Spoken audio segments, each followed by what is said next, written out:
कहानी की शुरुआत एक ऐसी दुनिया से होती है जहाँ आजिन नाम के एक खास किस्म के लोग रहते थे। असल में आजिन कुछ अमर लोग थे जो किसी भी तरह के हमले को झेल सकते थे, यहाँ तक कि वो अपनी शक्तियों की मदद से खुद को दोबारा जिंदा भी कर सकते थे। और इन्हीं शक्तियों के बारे में ज्यादा जानकारी इकट्ठा करने के लिए सरकार ने आजिन कमेटी की स्थापना की। इसके बाद हम के नगाई नाम के एक आदमी को देखते हैं जो रोड पर चल रहा था, पर अचानक उसकी टक्कर एक गाड़ी से हो गई और इसके बावजूद भी उसका शरीर अपने आप वापस सही हो गया, जिसका मतलब था कि वो भी एक आजिन है। पर इस हादसे से पहले के नगाई बिल्कुल एक आम जिंदगी जी रहा था, पर उसके आजिन होने की खबर फैलते ही आजिन कमेटी उसे अपने साथ ले आई, जहाँ उसकी सुरक्षा करने के बजाय उन्होंने के नगाई के ऊपर अलग अलग ऑपरेशन करने शुरू कर दिए। के नगाई सरकार का पकड़ा हुआ तीसरा आजिन था, जिसका मतलब था कि सरकार उससे पहले भी 2 आजिनों के ऊपर एक्सपेरिमेंट कर चुकी है। आजिन कमेटी के हेड यू तोजाकी का काम इन आजिन्स के बारे में ज्यादा से ज्यादा जानकारी सरकार तक पहुंचाने का था, और इसलिए उसने डॉक्टर से के नगाई के हाथ पैर काटने को कहा ताकि वो लोग उन्हें दोबारा सही होते हुए देख सकें। पर वही के नगाई को अब तक समझ नहीं आ रहा था कि आखिर उसके साथ हो क्या रहा है। उधर एक सरकारी ऑफिसर तोजाकी से इन एक्सपेरिमेंट्स के बारे में जानकारी ले रहा था कि तभी उस लैब में तनाका और साटो नाम के 2 घुसपैठियों ने हमला कर दिया और अंदर घुसते ही उन्होंने सभी पहरेदारों को मारना शुरू कर दिया। जिसके बाद साटो ने एक कैमरा के जरिए तोजाकी को बताया कि वो और तनाका वहाँ पर सिर्फ के नगाई को बचाने आए हैं। साथ ही उसने बताया कि कैसे उसने कुछ साल पहले ठीक इसी तरीके से तनाका को भी बचाया था। उसकी बात सुनते ही तोजाकी ने तुरंत सभी गार्ड्स को तनाका और साटो को रोकने के लिए खास इंजेक्शन का इस्तेमाल करने को कहा। पर जैसे ही वो इंजेक्शन साटो के हाथ पर लगा तो उसने अपना हाथ दूर फेंक दिया और उसके बाद दोबारा से हाथ उगा लिया, जिसका मतलब साफ था कि वो भी एक आजिन है। असल में तनाका और साटो ही वो 2 आजिन्स थे जिन्हें के नगाई से पहले पकड़ा गया था। थोड़ी देर बाद ही साटो सभी गार्ड्स को खत्म करते हुए के नगाई के पास पहुंच गया, जहाँ उसे आजाद करने के बाद साटो ने उसके हाथ में बंदूक पकड़ाते हुए कहा कि बचे हुए सारे डॉक्टर्स को गोली मार दे।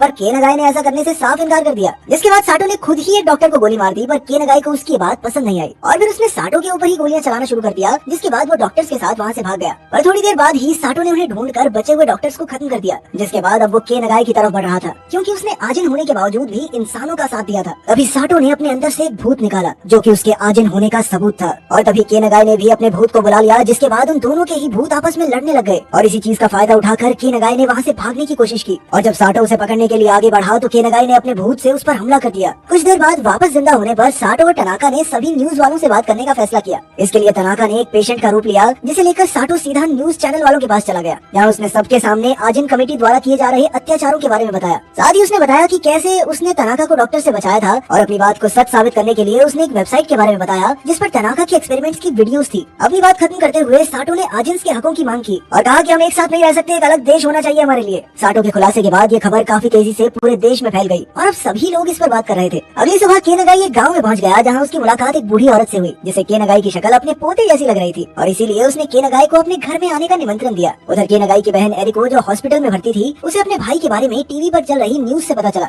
और इसके थोड़ी देर बाद ही तोजाकी की असिस्टेंट इजुमी के नगाई के बारे में पूछताछ करने के लिए उसके पास पहुंच गई। पर एरिको को तो खुद अपने भाई के बारे में कोई जानकारी नहीं थी। और तभी अचानक से तनाका के भूत ने इजुमी पर हमला कर दिया, जिसे वो हॉस्पिटल के बाहर से बैठा चला रहा था। पर असल में इजुमी भी एक आजिन थी और उसने तुरंत ही अपने भूत को तनाका का सामना करने के लिए बुला लिया। जिसके बाद उन दोनों में लड़ाई शुरू हो गई। इजुमी के इस राज के बारे में पता चलते ही तनाका उसे खत्म करके एरिको को अगवा करने के लिए सीधा हॉस्पिटल के अंदर ही आ गया। और तब तक उन दोनों के आसपास काफी सारे लोग इकट्ठा हो गए थे, जिन्हें देखकर तनाका चुपचाप वहाँ से चला गया। उधर तोजाकी मीडिया के सामने अपनी और सरकार की बेगुनाही को साबित करने में लगा हुआ था। उसका कहना था कि साटो के लगाए हुए सभी आरोप बेबुनियाद और बिल्कुल झूठे हैं। इधर के नगाई अभी भी उस बूढ़ी औरत के घर में ही रह रहा था, और अब तो वो अक्सर उस औरत की काम में मदद भी करता था। पर तभी एक दिन उसने रेडियो पर अपनी बहन के बारे में सुना, जिसे सुनते ही वो तुरंत छुपकर अपनी बहन से मिलने चला गया। के नगाई जानता था कि तनाका और साटो दोबारा एरिको पर हमला कर सकते हैं, और इसीलिए वो अपनी बहन को अपने साथ उस औरत के घर ले आया। धीरे धीरे के नगाई ने खुद को ताकतवर बनाने के लिए मेहनत करना शुरू कर दिया, और अब तो वो अपने अंदर मौजूद उस भूत को काबू करना भी सीख रहा था। उधर साटो ने एक वीडियो जारी किया जिसमें उसने सरकार को धमकी देते हुए कहा कि जल्द से जल्द मेरी सारी मांगों को मान लिया जाए, और ऐसा ना करने पर उसने हेल्थ मिनिस्ट्री को तबाह करने की धमकी दी। इसके साथ ही उसने इस हमले की तारीख बताते हुए सभी आजिन्स को अपने साथ जोड़ने के लिए कहा। हमले की तारीख के दिन हेल्थ मिनिस्टर बिल्कुल बेखौफ बैठा हुआ था, और उसके मुताबिक बाहर खड़ी पुलिस के होते हुए उसका कोई क्या ही बिगाड़ लेगा। पर तभी एक प्लेन सीधा आकर हेल्थ मिनिस्ट्री की बिल्डिंग से टकरा गया। असल में इस प्लेन को साटो उड़ा रहा था, और एक आजिन होने की वजह से उसने अपने आप को दोबारा जिंदा कर लिया। वहीं बाहर भी कई सारे आजिन साटो का साथ देने के लिए पहुंच गए थे, पर साटो की इमारत से बाहर आते ही पुलिस ने उस पर अंधाधुंध गोलियां चलानी शुरू कर दी। पर तभी एक दूसरी इमारत के ऊपर बैठे हुए तनाका ने पुलिस वालों के ऊपर गोलियां चलाना शुरू कर दिया, ताकि साटो को खुद को ठीक करने का समय तो मिल जाए। और जैसे ही साटो वापस होश में आया तो उसने अपनी आजिन शक्तियों की मदद से सभी पुलिस वालों को खत्म कर दिया। जिसके बाद उसने एक और वीडियो बनाई जिसमें उसने तोजाकी और सरकार को 2 दिन के अंदर टोक्यो शहर खाली करने के ऑर्डर्स दिए, और ऐसा ना करने पर उसने कहा कि मैं पूरे शहर में जहरीली गैस फैला दूंगा, फिर ले लेना भैया तुम सारे मरोगे। उधर गाँव वालों को के नगाई के आजिन होने की खबर मिलते ही के नगाई और एरिको को जल्दबाजी में उस औरत के घर से भागना पड़ा।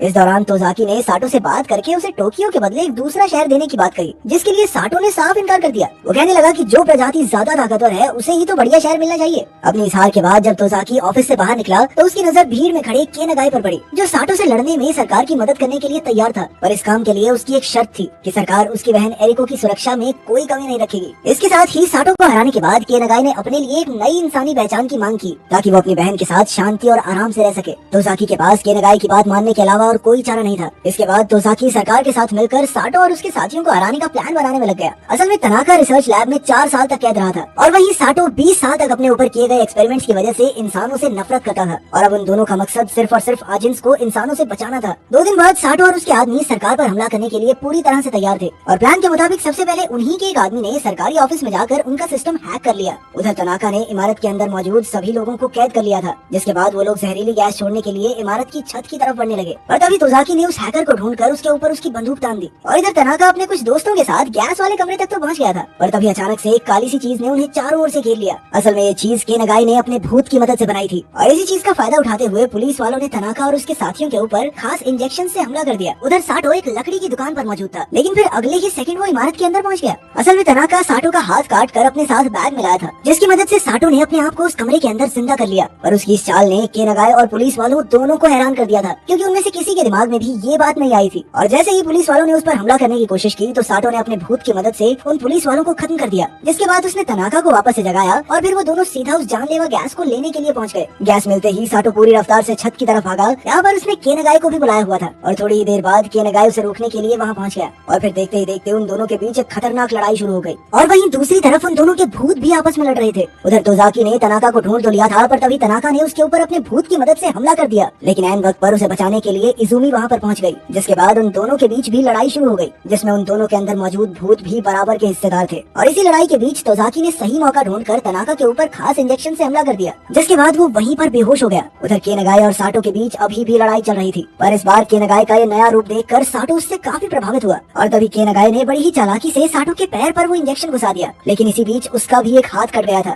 साटो के बेहोश होने के बावजूद उसके अंदर का भूत अभी भी जिंदा था और उसने साटो को फिर से जिंदा करने के लिए उसे तुरंत ही जान से मार दिया। ये देखकर के नगाई काफी ज्यादा निराश हुआ, क्योंकि उसके पास अब और लड़ने की शक्ति नहीं थी। पर जैसे ही साटो उस पर हमला करने के लिए आगे बढ़ा, तभी बहुत सारे पुलिस वालों ने वहाँ पहुंचकर उन दोनों को ही लिक्विड नाइट्रोजन गैस से जमा दिया, जिसके चलते वो दोनों वहीं पर जम गए। इसके बाद पुलिस वालों ने उनके बर्फ के पुतलों के छोटे छोटे टुकड़ों को तबाह करके साफ कर दिया, ताकि वो दोनों खुद को वापस जिंदा न कर सकें। और थोड़ी देर बाद ही के नगाई ने लड़ाई में कटे हुए अपने हाथ की मदद से खुद को वापस जिंदा कर लिया, जिसके बाद वो शीशा तोड़कर सीधा बाहर की तरफ भाग गया।